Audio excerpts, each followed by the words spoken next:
It was a Tuesday, not a remarkable Tuesday, not a tragic one, nor a jubilant one, just a Tuesday, in the year 1873, in the borough of Lambeth, where the fog hung like a curtain stitched from lukewarm porridge, and the clocks ticked with the kind of punctuality that neither comforts nor alarms.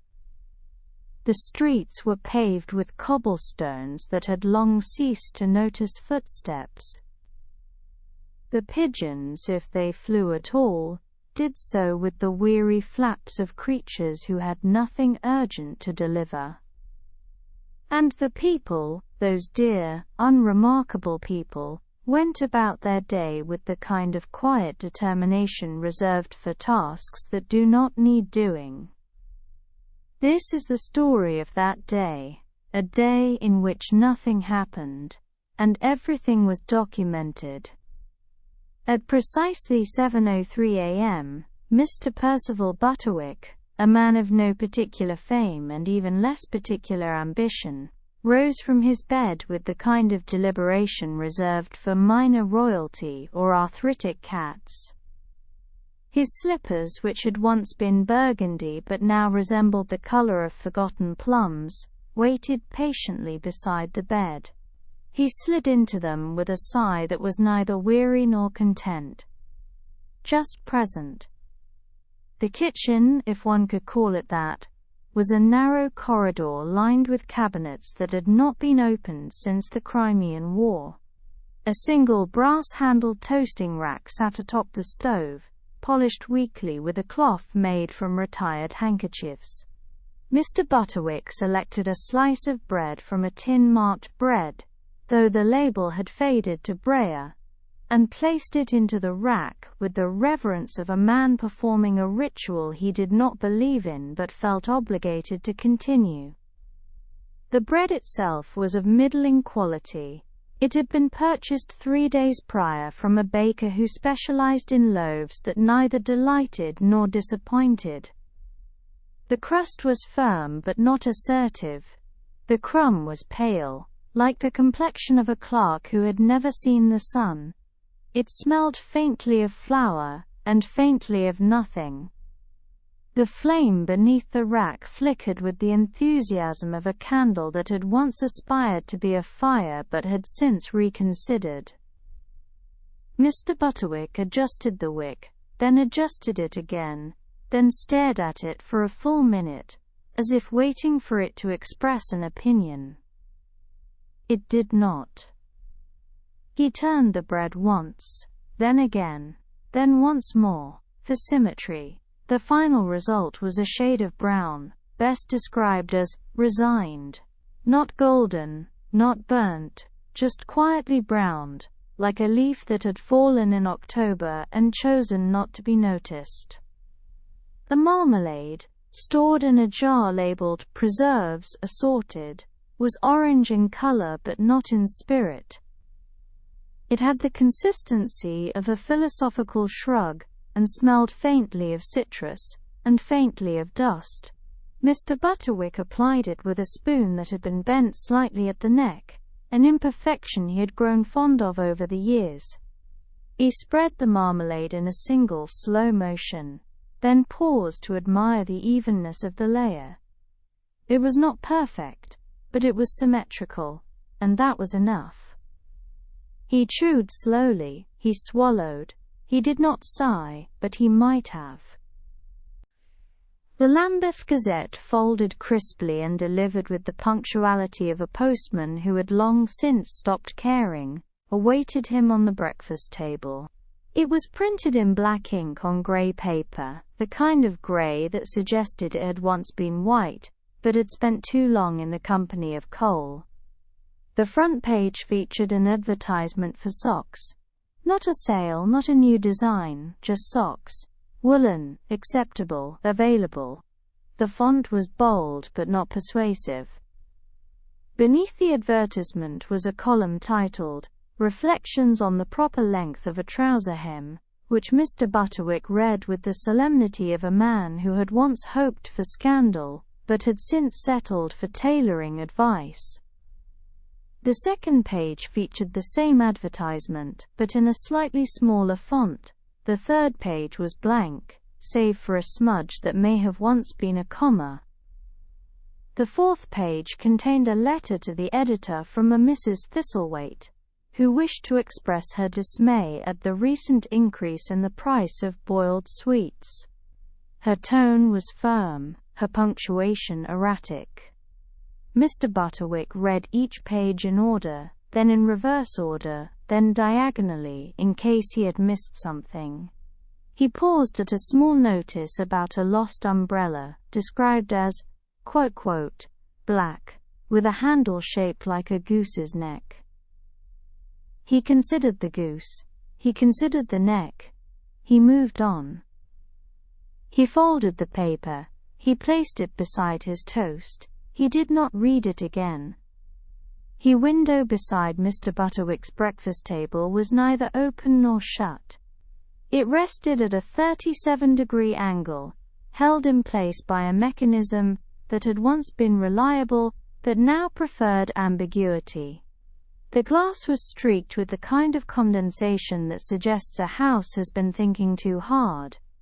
Outside, the fog hung like a curtain stitched from lukewarm porridge. A breeze considered entering, then chose not to. A pigeon stood on the sill. It looked in, it looked out. It did not blink. Mr. Butterwick regarded the pigeon with the kind of mild curiosity one reserves for a distant cousin's handwriting. The pigeon, in turn, regarded Mr. Butterwick with the blank stare of a creature who had seen everything, and found none of it worth remembering. Its feathers were grey, its feet pink, its posture philosophical. He considered waving, he did not. He considered speaking, he did not. He considered naming the pigeon Reginald, he did. The toast cooled, the marmalade congealed, the day, such as it was, began.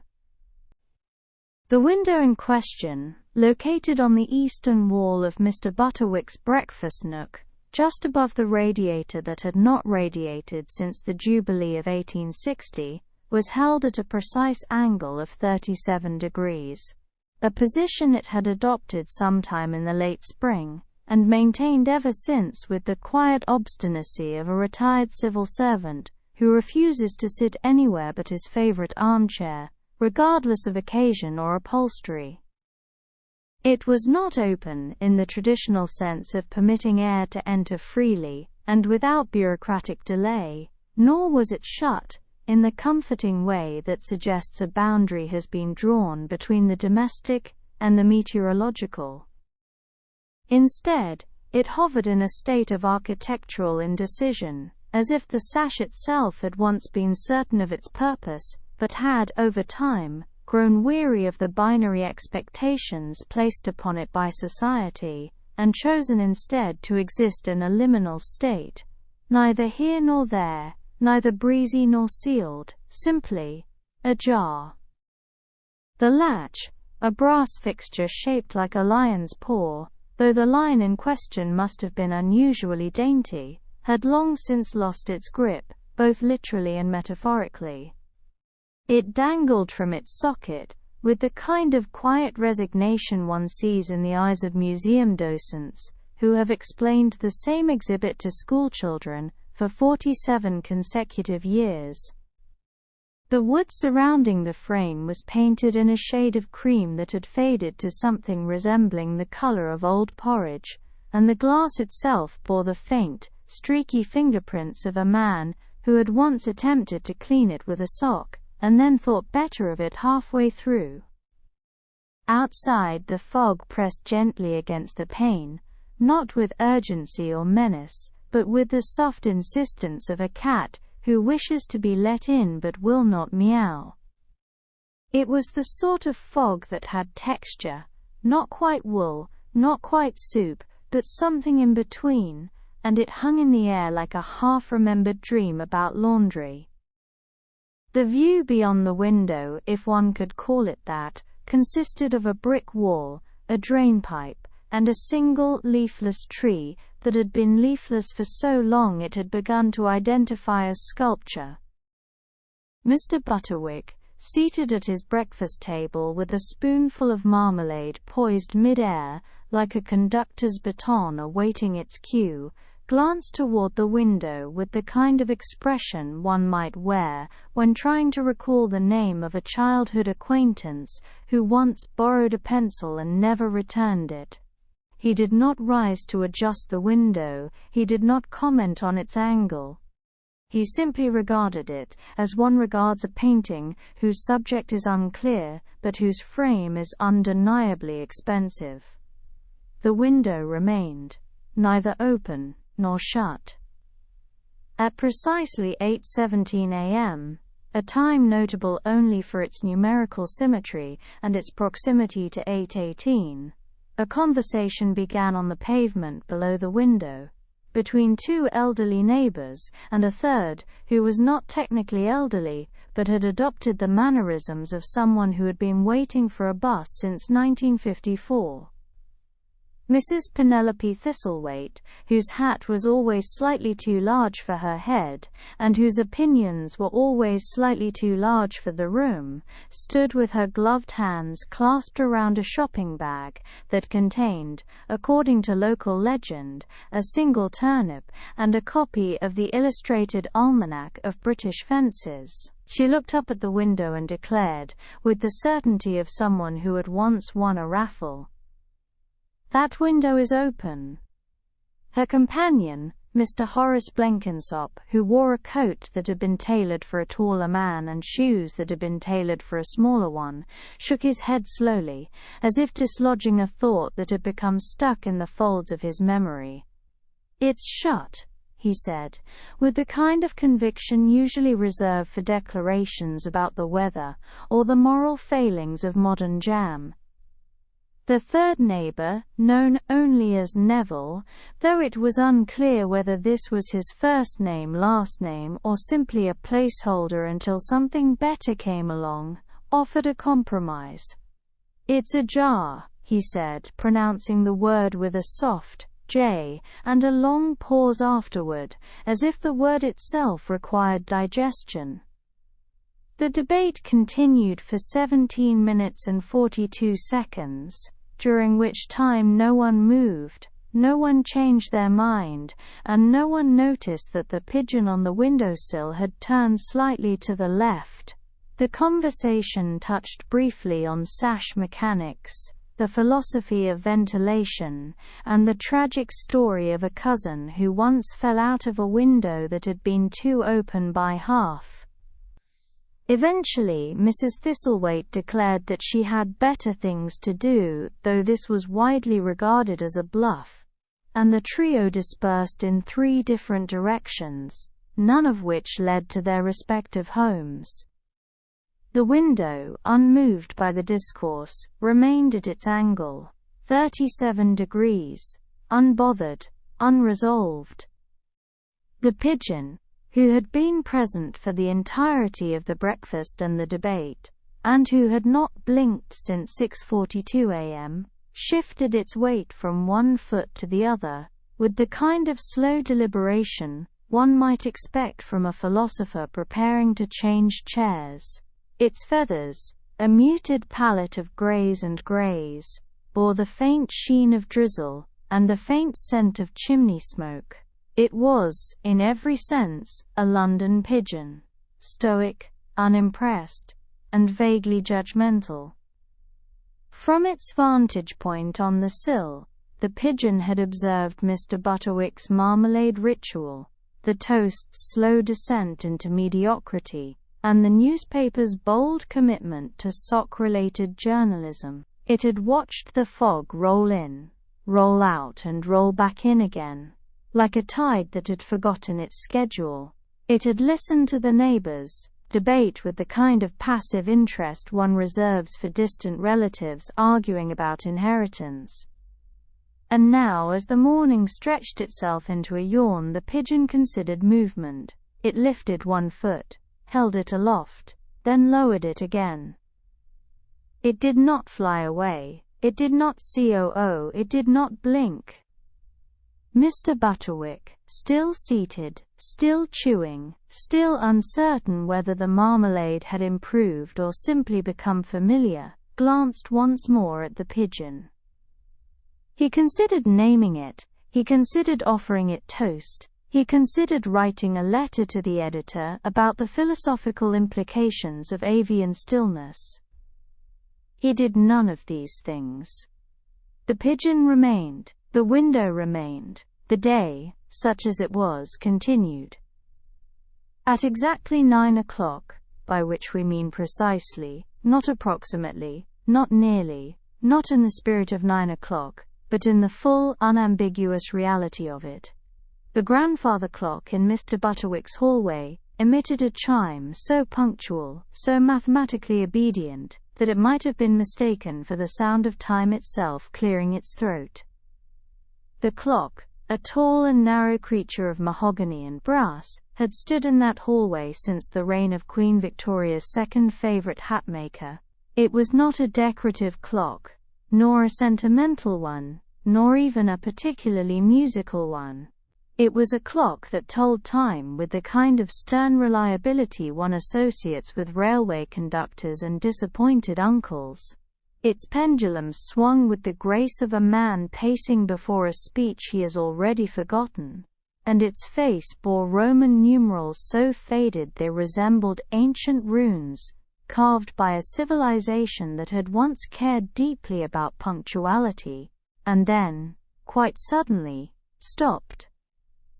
The chime itself was neither melodious nor jarring. It rang once, then again, then continued until it had rung a total of 9 times, each note spaced with the kind of deliberate pause that suggests the clock is counting not just hours, but regrets. The sound echoed gently down the hallway, past the umbrella stand that contained no umbrellas, past the coat rack that held only a single scarf belonging to a visitor who had never returned, and into the breakfast nook, where Mr. Butterwick paused mid-chew to acknowledge the hour with a nod so subtle it could have been mistaken for indigestion. No one else heard the chime. No one else needed to. The clock had done its duty. There exists in certain corners of Lambeth, usually near the post office or behind the bins where old newspapers go to retire, a belief that punctuality is not merely a virtue, but a form of quiet rebellion against the chaos of existence. To be on time, one must first believe that time itself is real, that it can be measured, and that it matters. Mr. Butterwick, who had once arrived early to a funeral and been asked politely to wait outside, held no such belief. To him time was a suggestion, a whisper, a polite cough in the distance. He rose when the light felt right, he ate when the marmalade called to him, and he slept when the cat did. The clock, with its relentless ticking and its insistence on structure, was tolerated in his home, much like one tolerates a distant relative, who insists on bringing their own cutlery to dinner. And yet, despite his indifference, Mr. Butterwick had never once adjusted the clock. Not when the seasons changed, not when the power flickered, not even when the local vicar suggested that it was running, quote, a touch fast. He simply let it tick, let it chime, let it mark the hours, with the kind of quiet dignity one associates with librarians and well-behaved ghosts. There was something comforting, he supposed, in knowing that at 9 o'clock, the clock would chime, not because it mattered, but because it happened, regularly, predictably, like toast browning, or fog rolling in, or socks being advertised in the Gazette. After the 9th chime faded into the wallpaper, a floral pattern so faded it resembled a memory of flowers rather than the flowers themselves, Mr. Butterwick resumed his breakfast with the kind of slow, deliberate motion one might expect from a man assembling a ship in a bottle, using only tweezers and hope. The marmalade had begun to crystallize at the edges, forming tiny amber ridges that sparkled faintly in the morning light, like sugar-coated resignation. The toast, now cool enough to be mistaken for cardboard, offered no resistance. The tea, which had been poured at 8:47, and left to contemplate its purpose, had reached a temperature best described as lukewarm with aspirations. The clock ticked on, tick tick tick. Each tick was a reminder that time was passing, but not urgently, not dramatically, just passing. Like a stranger walking by with no intention of saying hello. Mr. Butterwick glanced at the clock once more, then at the pigeon, then at the window, then back at his toast. He considered the nature of routine. He considered the ethics of indifference. He considered whether the clock, in its unwavering punctuality, was secretly judging him. He decided it was not. He decided it didn't care. He decided, quite reasonably, to finish his breakfast. The clock, satisfied with its performance, continued to tick. The day, such as it was, continued. At precisely 9:14 a.m., a time notable only for its proximity to 9:15, and its complete lack of consequence, a pigeon, grey of feather and pink of foot, stood upon the windowsill of Mr. Butterwick's breakfast nook, with the kind of solemnity usually reserved for statues of minor historical figures, in parks no longer visited. It had arrived some time before dawn, though no one had seen it arrive, and it had remained there since, unmoving, unblinking, and one suspects, unbothered. The pigeon's posture was one of quiet deliberation, its head tilted slightly to the left, as if listening to a thought it had not yet decided to entertain. Its wings were tucked with the precision of a librarian shelving books in a language she does not speak. Its tail feathers fanned gently in the breeze, though whether this was intentional or merely the result of atmospheric indifference remains unclear. It lifted one foot, held it aloft, paused. The pause lasted long enough to be considered a statement. Not a dramatic one, not a declaration, but a kind of avian ellipsis. A gesture that suggested movement might occur, but only if the universe provided sufficient reason, which at present it had not. Mr. Butterwick, seated with his second cup of tea cooling beside him and a crumb of toast balanced precariously on his lapel, observed the pigeon with the kind of mild curiosity one reserves for unfamiliar vegetables in the grocer's bin. He did not speak to it, he did not shoo it away. He simply watched, as one watches a cloud that may or may not resemble a ship. The pigeon lowered its foot. It did not move. It did not blink. Across the street, in a second-floor flat with lace curtains and a collection of ornamental thimbles arranged by emotional tone, a child named Elsie, aged 7 3/4, though she preferred to round up, sat at her desk with a stub of pencil and a sheet of paper that had once been part of a ledger, but had since retired into artistic service. She had seen the pigeon. She had felt its stillness. She had been moved, in the way that only children and poets are moved by things that do not move. And so she wrote a poem. It was titled Stillness. It read, "The pigeon stands, and does not go. It knows the wind, but tells it no. It lifts a foot, then puts it down. It wears no hat, it needs no crown. I think it thinks, or maybe not. It is a bird, that's quite a lot." The poem was read aloud to a stuffed bear named Admiral Buttons, who offered no critique but blinked once, which Elsie took as approval. She folded the poem into a triangle, placed it beneath her pillow, and declared herself a writer. The pigeon, unaware of its literary impact, remained. There are those who believe that pigeons are simple creatures, feathered automatons driven by crumbs and instinct, fluttering through cities with no more thought than a leaf caught in a breeze. These people have never watched a pigeon choose not to move. To choose stillness, when movement is possible, is to assert control. To remain, when flight is available, is to declare that the world may turn, but one's perch is sufficient. The pigeon on Mr. Butterwick's windowsill was not lazy. It was not tired. It was not indecisive. It was practicing a kind of urban zen, a meditative resistance to the tyranny of momentum. Mr. Butterwick, who had once read half a pamphlet on Eastern philosophy before misplacing it beneath a stack of gardening catalogues, sensed something profound in the pigeon's posture. He considered writing about it, he considered sketching it, he considered naming it Reginald, then remembered he already had. The clock ticked, the fog thickened, the pigeon remained.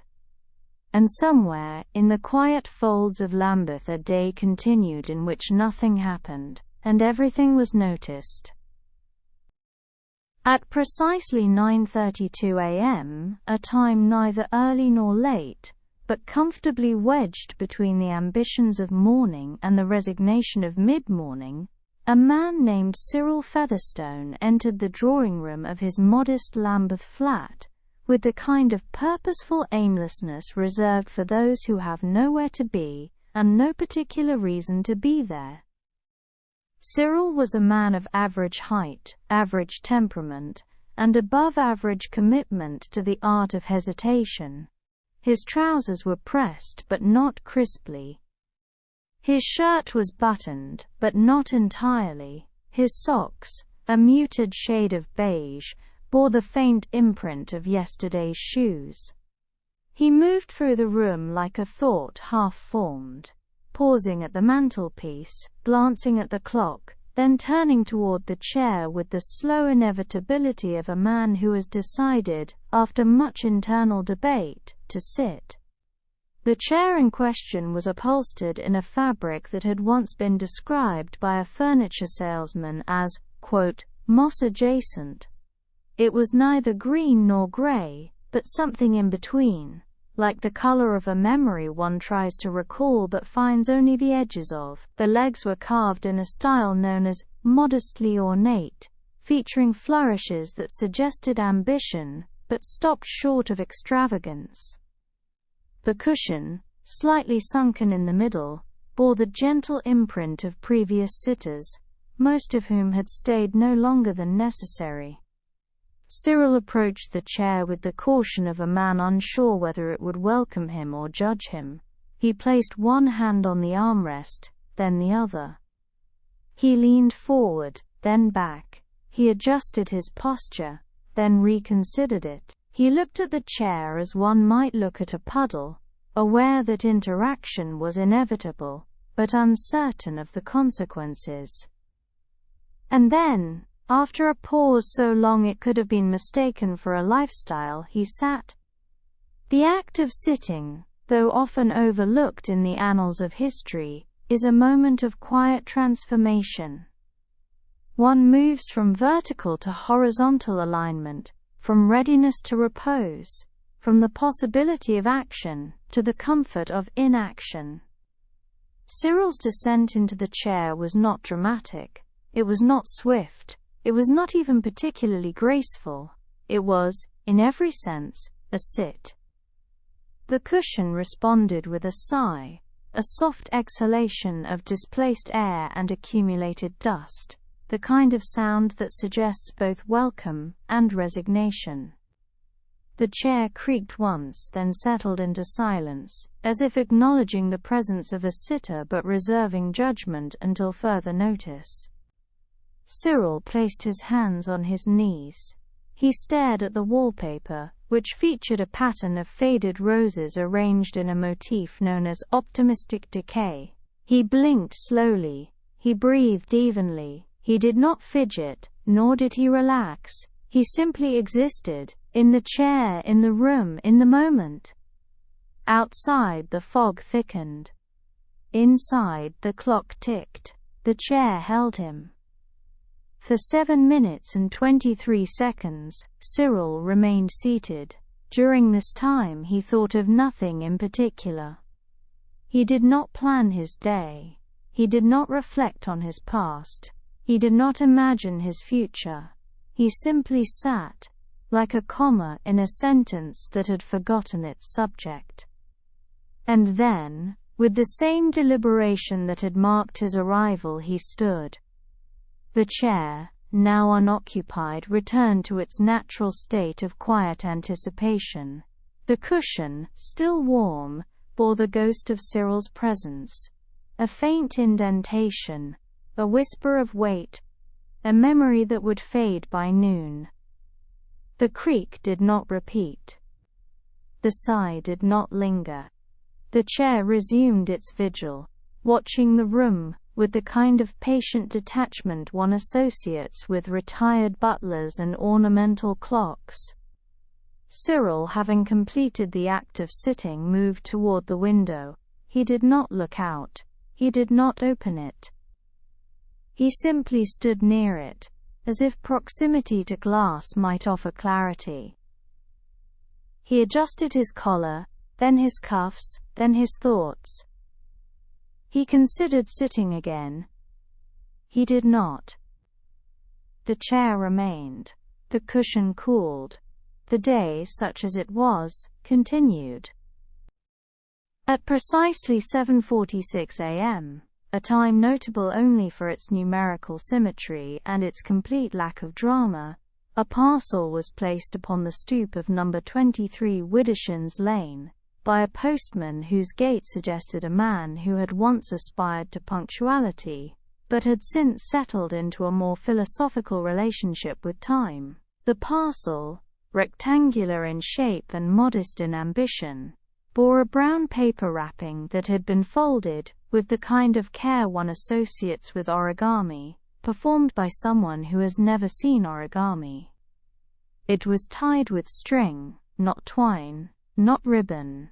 String, plain, beige, and slightly frayed at the ends, as if it had been repurposed from a previous parcel, or perhaps a cat toy.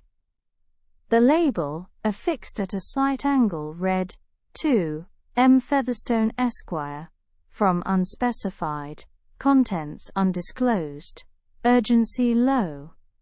The handwriting was elegant but tired, the sort of cursive that had once won prizes in school but now served only to confuse clerks. The ink had smudged slightly in the lower left corner, suggesting either rain or regret. The parcel made no sound when placed. It did not shift. It did not wobble. It simply sat, squarely, quietly, and with the kind of presence one associates with objects that know they will not be moved. The postman, having completed his delivery, paused to adjust his cap, then his thoughts, then his expectations for the day. He glanced at the parcel once, then twice, then walked away with the slow certainty of a man who knows he will not be thanked. The parcel remained, unclaimed, unbothered. By mid-morning, the parcel had become a fixture of the stoop, a small rectangular monument to inaction.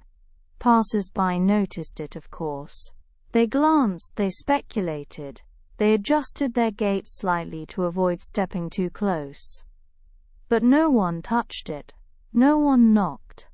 No one asked after M. Featherstone, whose name, while vaguely familiar, could not be placed with any confidence.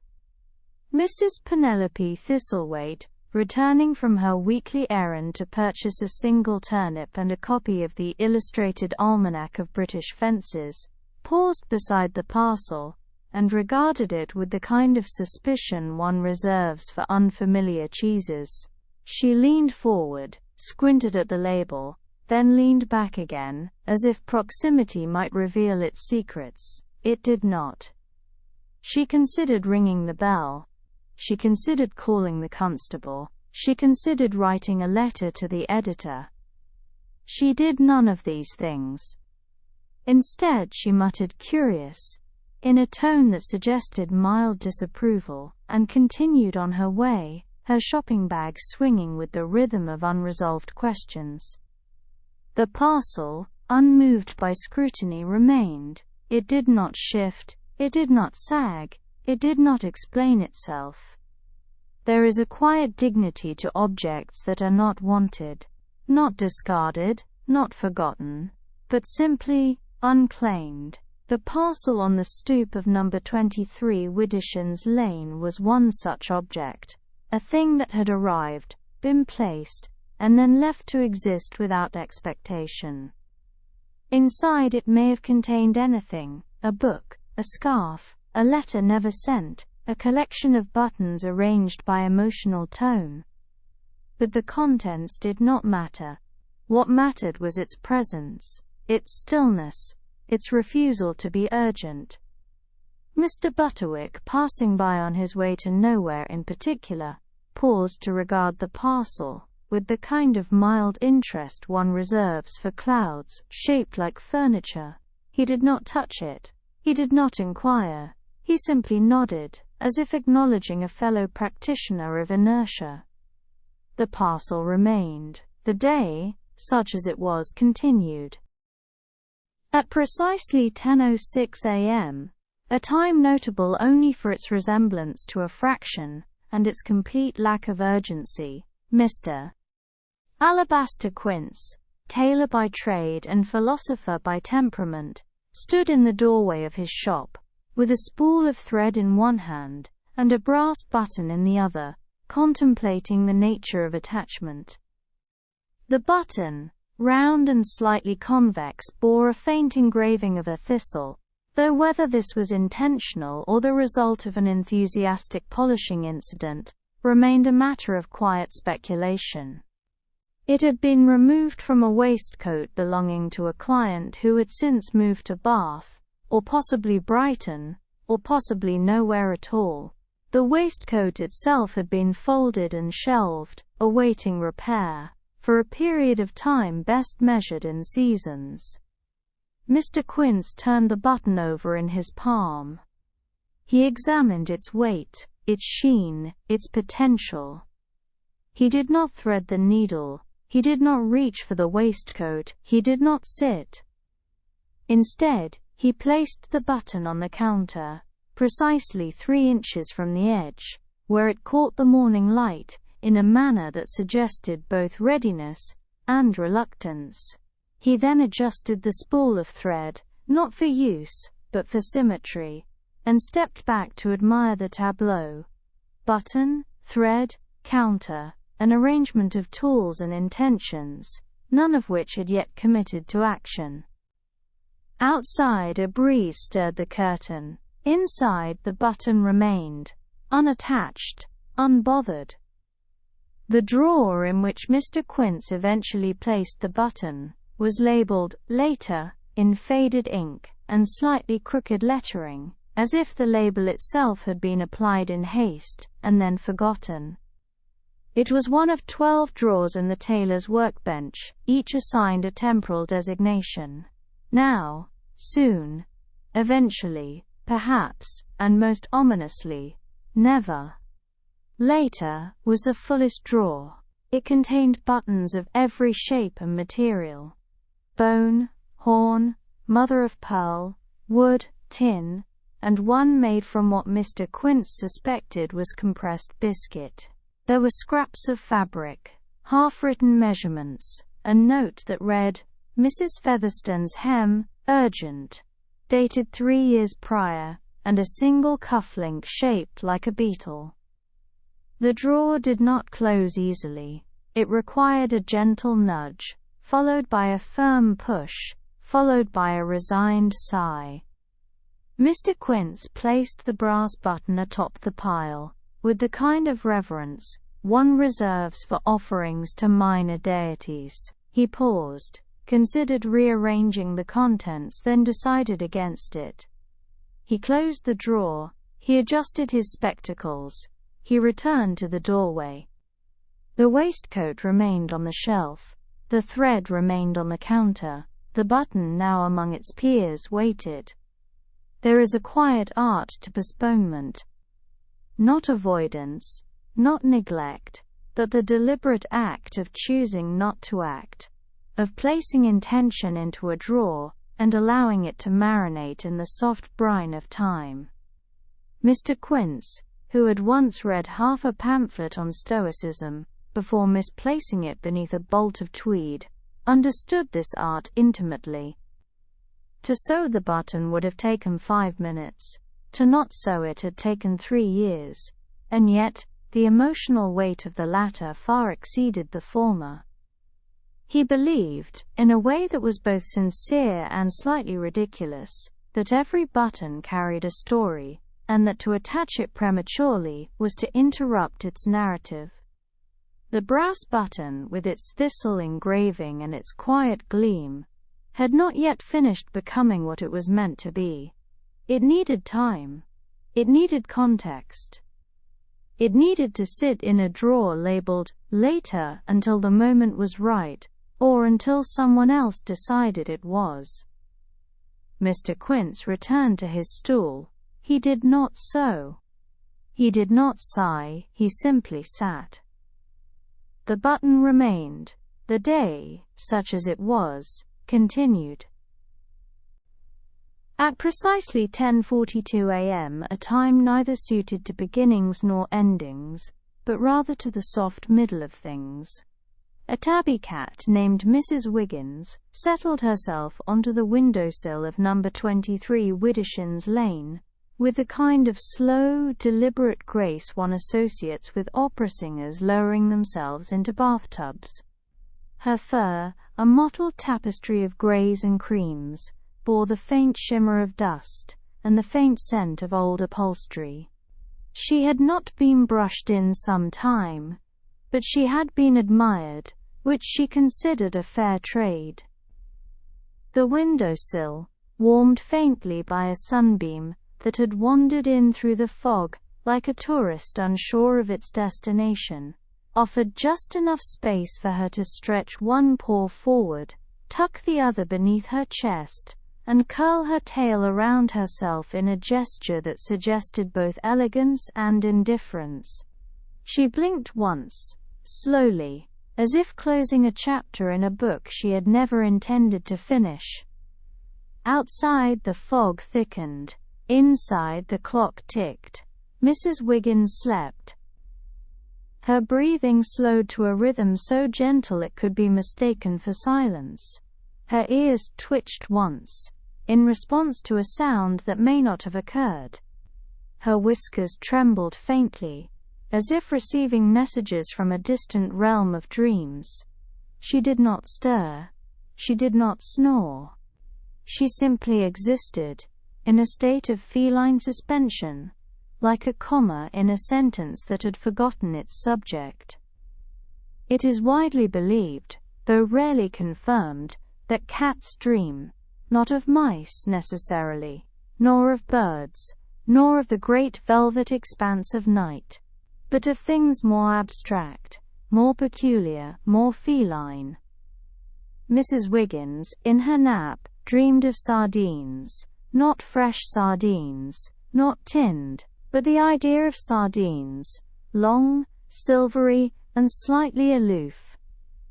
In the dream she sat atop a throne made of cushions, each embroidered with the face of a different fish. The sardines approached in single file, wearing monocles and speaking in riddles. One asked her the meaning of sleep. Another asked for directions to the pantry. The third simply stared, blinking once every 17 seconds. She responded with silence. She responded with stillness. She responded by licking her paw, which in the dream was made of velvet. The throne floated. The sardines vanished. The dream continued. Elsewhere in the house, a spoon fell from a counter. A door creaked. A kettle considered boiling. None of these events reached Mrs. Wiggins. She remained in her dream. curled in a spiral of quiet grandeur, her tail twitching once every few minutes in response to stimuli known only to her. To sleep through a day is not merely to rest, it is to transcend. Mrs. Wiggins, who had once been described by a visiting aunt as a creature of considerable poise, understood this. She did not nap out of laziness. She napped out of principle, out of conviction, out of a deep and abiding belief that the world, in all its bustle and bother, could wait. She had slept through breakfast. She had slept through the parcel's arrival. She had slept through the neighbors' debate, the pigeon's contemplation, the clock's chime, and the tailor's hesitation. She would sleep through lunch, she would sleep through tea, she would sleep through the minor existential crises of every object in the house. Mr. Butterwick, passing by the windowsill with a cup of tea that had cooled into philosophical neutrality, paused to regard her. He did not pet her, he did not speak, he simply nodded, as one nods to a monarch in exile. Mrs. Wiggins did not stir, she did not acknowledge, she did not blink. The nap continued. The day, such as it was, continued. At precisely 11:08 a.m., a time neither conducive to study nor disruptive to sleep, a librarian named Miss Constance Pym entered the Lambeth Municipal Reading Room, with the kind of quiet authority one associates with museum curators and retired headmistresses. Her shoes, polished to a dull gleam, made no sound on the linoleum floor. Her cardigan, buttoned all the way to the top, bore the faint scent of lavender and cataloguing ink. Her spectacles, perched at the end of her nose, had not been adjusted since the decimalization of British currency. The reading room, housed in a building that had once been a biscuit factory and still smelled faintly of shortbread, was empty, not metaphorically empty, not sparsely populated.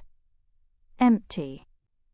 The chairs, arranged in a formation known as optimistic symmetry, faced tables that bore no books, no papers, no pens, only the faint impressions of previous use. The windows, tall and dust-frosted, allowed in a light so diffused it could have been mistaken for memory. Miss Pym paused at the circulation desk, which had not circulated anything since the spring of 1972, and regarded the room with the kind of expression one wears when assessing a garden that has grown precisely as expected. She did not sigh, she did not smile, she did not speak, she simply stood, as one stands before a painting that is neither beautiful nor ugly, but undeniably present. She adjusted a stack of index cards, she straightened a chair, she dusted a shelf that contained no books. The library, such as it was, remained. The shelf in question, oak, varnished and slightly bowed in the middle, was labeled General Reference, though the label had faded to Jean Revere, which some patrons had interpreted as a section devoted to genealogy and sportsmanship. It contained no books. Not because they had been borrowed, not because they had been misplaced, but because they had never arrived. Miss Pym, undeterred by the absence of materials, approached the shelf with the kind of reverence one reserves for altars and particularly well-behaved dogs. She ran a finger along the edge, inspecting for dust, then retrieved a cloth from her pocket and wiped the surface with slow circular motions that suggested both ritual and resignation. She then reached into a drawer labeled Pending and withdrew a single bookplate, blank, unpeeled, and slightly curled at the edges. She held it aloft, as if considering its placement, then returned it to the drawer without comment. She adjusted the shelf's alignment by 1/2 centimeter. She stepped back. She nodded. No books were added. No titles were alphabetized. No systems were updated. The shelf remained. The room remained. The silence remained. There is a peculiar serenity in a library without readers, not the sadness of abandonment, nor the chaos of neglect, but a kind of quiet dignity. A space that exists not for use, but for the idea of use. Miss Pym, who had once written a pamphlet titled The Emotional Life of Filing Systems, understood this intimately. To alphabetize nothing is not to fail. It is to prepare, to anticipate, to honor the possibility of order. She believed, in a way that was both sincere and slightly absurd, that every shelf deserved attention, whether or not it held books. That every catalogue deserved maintenance, whether or not it contained entries. That every silence deserved respect, whether or not it was broken. She moved through the reading room with the grace of a dancer performing for an audience of ghosts. She adjusted a lamp. She refilled a pen that had not been used. She opened a ledger and recorded the date, the time, and the phrase, "No activity." Outside, the fog pressed gently against the windows. Inside, the dust settled. Miss Pym sat at her desk. She folded her hands. She waited. The books did not arrive. The readers did not come. The day, such as it was, continued. At precisely 11:36 a.m., a time neither suited to illumination nor opposed to it, a candle was lit in the parlor of number 23 Widdershins Lane, by a hand that had no particular urgency. The match, struck against the side of a ceramic dish once used for olives and now used for nothing, flared briefly, then settled into a flame so modest it could have been mistaken for a polite suggestion. The candle itself was of standard dimensions, not tall, not short, not scented, not ceremonial, just a candle, white, cylindrical and faintly waxy, as candles tend to be. It had been purchased from a shop that specialized in items described as, quote, suitable, and had sat in a drawer labeled miscellaneous, for a period of time best measured in dust. Its wick, trimmed to regulation length, stood upright with the quiet confidence of a thing that knows its purpose, and does not require applause. The flame caught. It flickered once, then settled. It did not dance, it did not sputter, it did not perform. It simply burned, with the kind of steady commitment one associates with minor clerks and well-behaved radiators.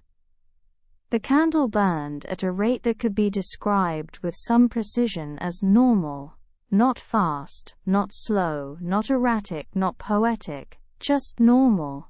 The wax softened at the edges, then pulled gently around the base, forming a shallow moat of translucent resignation.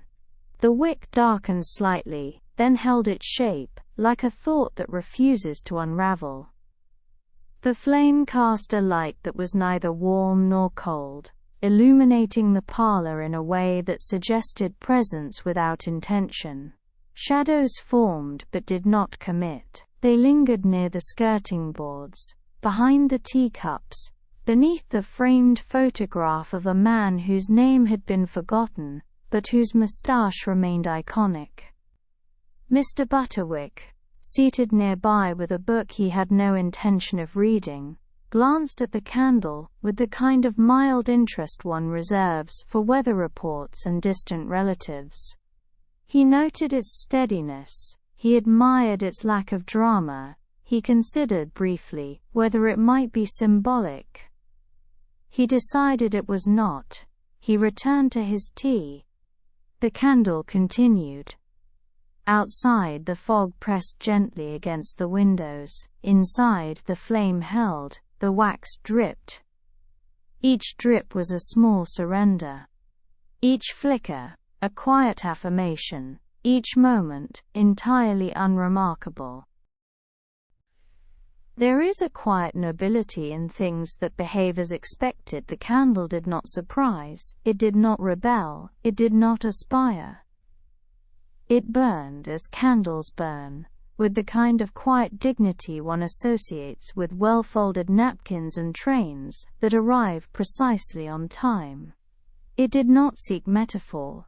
It did not invite interpretation. It simply existed, in combustion, in wax, in light. Mr. Butterwick, who had once attended a lecture on symbolism but left halfway through due to an uncomfortable chair, understood this. He did not project meaning onto the flame. He did not assign it emotional weight. He simply let it burn, as one lets a clock tick, or a cat nap, or a parcel remain unclaimed. The candle burned, the wax dripped, the flame held. And somewhere, in the quiet folds of Lambeth, a day continued, in which nothing happened. And everything was noticed. At precisely 12:04 p.m., a time neither suited to beginnings nor endings, but rather to the soft middle of domestic routine, a maid named Eunice Featherstone entered the bedroom of number 23 Widdershins Lane, with a stack of freshly laundered linens folded so precisely they resembled architectural models of buildings that had never been constructed. Her shoes, polished to a matte finish, made a sound on the floorboards that could best be described as a whisper with opinions, and her apron, starched to the point of philosophical rigidity, bore the faint scent of lavender and institutional resolve. The bed, a modest double with a brass frame that had once been described by a furniture catalogue as suitable for dreaming, sitting and occasional existential reflection, stood in the center of the room like a polite elephant, large, present and entirely unremarkable. Its mattress, slightly bowed in the middle, bore the gentle imprint of previous nights, and its headboard featured a decorative flourish that resembled a lyre, though no one had ever attempted to play it. Eunice began the process of making the bed with the kind of slow, deliberate choreography one associates with ceremonial tea preparation, or the folding of national flags. She removed the old sheets, which had grown weary but not rebellious, and folded them into a shape that suggested both closure and mild regret. She then unfurled the new linens, which were white in color but emotionally beige, and smoothed them across the mattress with the flat of her palm, pressing out wrinkles with the kind of quiet authority reserved for librarians and minor deities. The pillowcases, embroidered with a pattern known as optimistic foliage, were slipped on with a motion so fluid it could have been mistaken for kindness. The duvet, fluffed and folded, was placed atop the bed with the precision of a map being laid out for a journey that would never be taken. The corners were tucked. The edges were aligned. The bed was made. It did not sparkle, it did not sigh, it did not resist. It simply became what it was meant to be, a bed, made, ready. At precisely 12:47 p.m., a time notable only for its proximity to lunch and its complete lack of consequence, Mr. Butterwick entered the bedroom with the kind of slow, meandering gait one associates with men who have no particular destination, but feel compelled to arrive somewhere nonetheless. He paused at the doorway, regarded the freshly made bed with the mild curiosity of someone encountering a familiar object in an unfamiliar pose, and then, without ceremony or hesitation, sat down on the edge. The duvet shifted, the pillows sighed, the corners, so recently tucked, began their quiet rebellion. Mr. Butterwick did not lie down immediately. He adjusted his collar. He removed his shoes. He stared at the wallpaper, which featured a pattern of faded roses, arranged in a motif known as floral ambivalence. He then lay back, slowly, as if descending into a pool of tepid water, and allowed the bed to receive him with the kind of quiet dignity one associates with well-trained butlers and emotionally neutral furniture. The sheets once smooth became rumpled, the duvet once folded became askew, the pillowcases once symmetrical became slightly uneven. He did not toss. He did not turn. He simply lay there, blinking slowly, breathing evenly, existing. Outside, the fog thickened. Inside, the bed unmade itself. Not dramatically. Not rebelliously, just gently, like a thought unraveling in the presence of sleep. There is a quiet poetry in the making and unmaking of beds.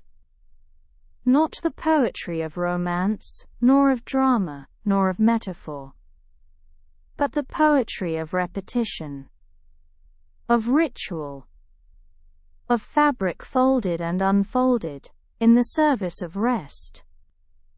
Eunice, who had once considered writing a pamphlet titled, The Emotional Geometry of Domestic Chore, understood this. She did not resent the unmaking. She did not mourn the wrinkles. She simply accepted that beds, like days, are made and unmade in equal measure, and that the act of smoothing a sheet is no more meaningful than the act of rumpling it, unless one chooses to assign meaning, which she did not.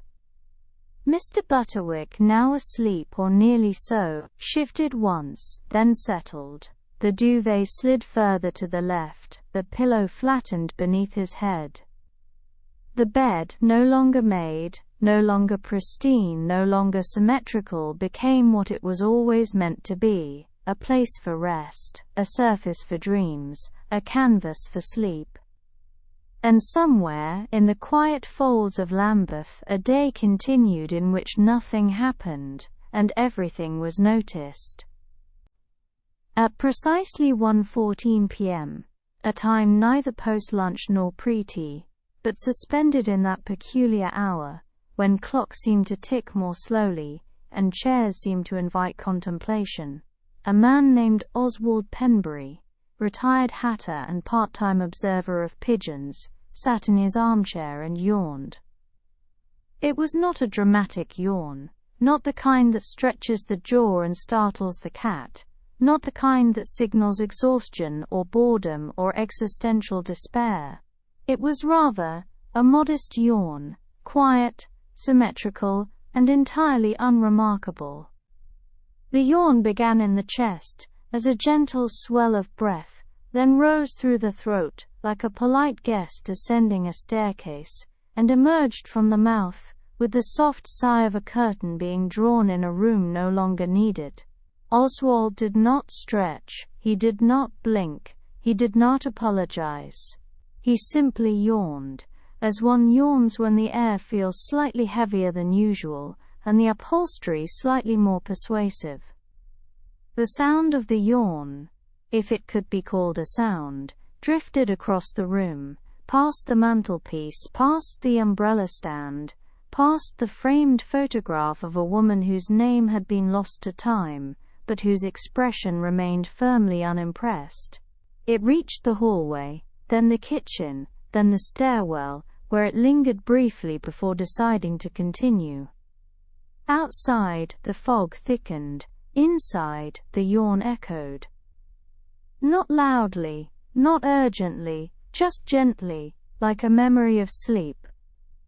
At precisely 1:17 p.m., 3 minutes after the first yawn, though time itself had begun to feel more like suggestion than measurement, a woman named Mrs. Thistlethwaite, having returned from her turnip errand and settled into her armchair with a copy of the Illustrated Almanac of British Fences, yawned.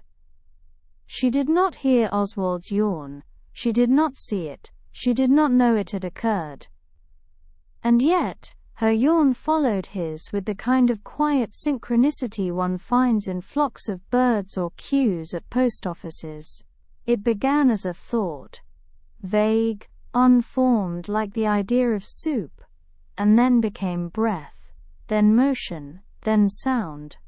Her mouth opened, not wide but respectfully. Her eyes closed, not tightly, but with the softness of curtains drawn against a particularly unremarkable sunset. The yawn drifted upward, then outward, then onward. It passed through lace curtains, it passed through wallpaper, it passed through the quiet folds of Lambeth. No one noticed, everyone felt it. At precisely 1:21 p.m., a time that had ceased to matter and begun to resemble a lullaby, a third yawn occurred. Its origin is unknown, its purpose unclear, its impact undeniable. Some say it came from the librarian, Miss Pym, seated at her desk with her hands folded and her thoughts alphabetized. Some say it came from the tailor, Mr. Quince, staring at a button he had no intention of sewing. Some say it came from the pigeon, though this remains biologically improbable. Wherever it began, it echoed. It echoed through parlors and kitchens, through stairwells and stoops, through fog and furniture, and the quiet spaces between sentences. It echoed not as sound, but as feeling. Not as event, but as atmosphere. It was the kind of yawn that did not end but simply faded, like a sigh, like a whisper, like a day in which nothing happened. And everything was noticed. And so, dear listener, the day draws to a close. A day of toast and pigeons, of parcels and buttons, of clocks that tick and candles that burn and beds that are made, then unmade. A day in which nothing happened. And yet, everything unfolded. The fog remains, the tea cools, the cat sleeps. You may close your eyes now if you haven't already. There is nothing left to do. Nothing urgent, nothing unfinished. Just rest, just quiet, just the soft, scholarly hush of a world that has chosen, quite deliberately, to be still. Good night.